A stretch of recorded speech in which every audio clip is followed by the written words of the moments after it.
జగిత్యాల జిల్లా సారంగపూర్ మండలం గణేష్పల్లి గ్రామంలో కుల సంఘానికి సంబంధించిన చీటీ విషయంలో ఇరు వర్గాల మధ్య ఘర్షణ. ఒకే కుటుంబానికి చెందిన 10 మందికి గాయాలు. బండరాళ్లు, కట్టెలు, కత్తులతో దాడి. గాయాల పాలైన వారిని జగిత్యాల ప్రభుత్వ ఆసుపత్రికి తరలింపు. ఒకరి పరిస్థితి విషయం కరీంనగర్ ప్రైవేట్ ఆసుపత్రికి తరలింపు.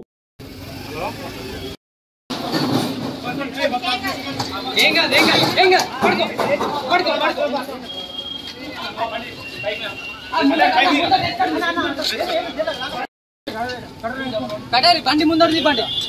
బైక్ బైక్ కటారి బైక్ అరే ఉంది నా దగ్గర ఉంది. ఆ బైక్ ఎక్కడ పెట్టనే అన్న అన్న కల కల కల మదన మిలిటరీ ఉంటదండి లోపల ఉంది. ఆ ఇటాన్ ఇటాన్ ఇటాన్ అమ్మ లోపల కట్ట మదన లోపల లోపల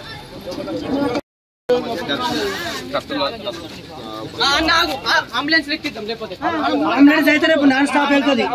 అంబులెన్స్ అయితే నాన్ స్టాప్ వెళ్తుంది.